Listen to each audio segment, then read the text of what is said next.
Ladies and boys, welcome to That's Good Broncos. I'm Perna and I'm back. I'm ready to talk about football, Denver Bronco football. So let's talk about it. That's the thing. There's not much to talk about right now. Not until preseason starts.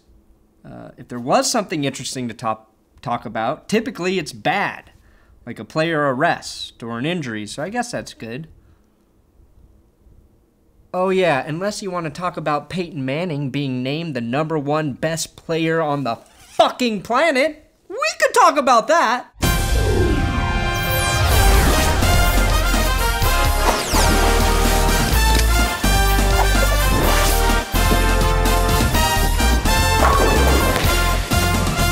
That's right, Peyton Manning landed in the #1 spot on the NFL Network's Top 100 countdown. If this award really mattered, I'd be excited about this. But I remember last year when Jimmy Graham didn't even make the fucking list. Maybe that's because people didn't know whether to vote for him as a wide receiver or a tight end. Either way, that omission completely destroyed any shred of credibility that list may have had. Regardless, it was nice to see Manning listed as #1. All he had to do was have the best season by a quarterback of all fucking time. It was just the greatest offensive football season by any team ever, led by Peyton Manning. No big deal at all. As unimportant as the award is, I'm just happy that Manning is ahead of my football and real-life nemesis Tom Brady.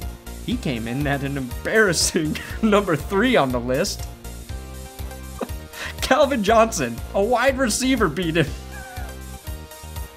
The coolest thing that ever happened in regard to this stupid list was when Peyton Manning was voted #50 after the 2011 season, which was the season he didn't even play in a single game because of his neck injury. Remember? Do you remember that? The Colts dropped to the worst team in the league without him? I wish the top 100 players list was a thing when Brady missed an entire season with his ACL injury. You want to know where he would be on that list? Nowhere, because his team did fine without him. Manning is so good that when he doesn't play, everything turns to shit. His brilliance at the position makes up for huge deficiencies in the team. If I were to compare Manning and Brady to body parts, Manning would be the brain.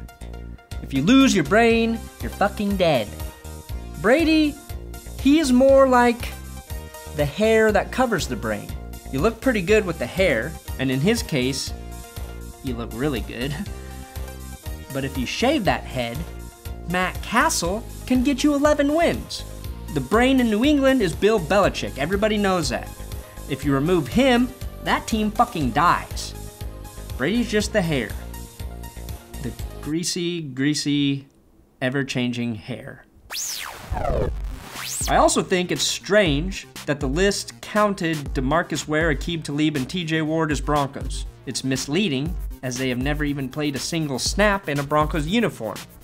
It's cool that the Broncos had 8 players on the list, but it's absolutely fucking dumb that Knowshon Moreno, Eric Decker, Julius Thomas, and Chris Harris were excluded from the list. We should have had 9 guys on the list. How fucking stupid is it, you ask? Well, that's a good question, and let me tell you, Reggie Bush came in at number 85 on this year's list. The fans, that's us, and we're the worst, voted him number 44.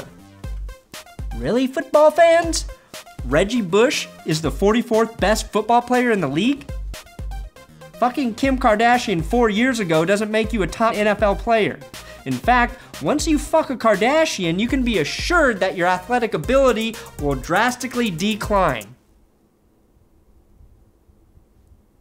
But if you really are serious about getting better at your sport and you have to fuck somebody from the Kardashian clan, I suggest giving Bruce Jenner a good old-fashioned sex instead of all of the girls. Anyway, Reggie Bush scored a total of 4 touchdowns last season. That's hardly notable.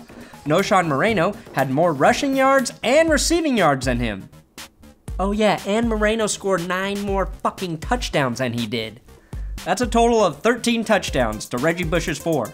Bush also lost 4 fumbles. That means for every touchdown, he had a fumble to go along with it. And don't even get me started on why Julius Thomas should have been voted ahead of Charles Clay and Jason Witten. But don't feel bad, because it seems like every single person who watches or even plays in the NFL doesn't really know shit about it. So we're all the same, a bunch of fucking idiots. So what's the point? I hate lists. I fucking hate lists. They're meaningless. Well, unless that's a grocery list. That can actually be very helpful.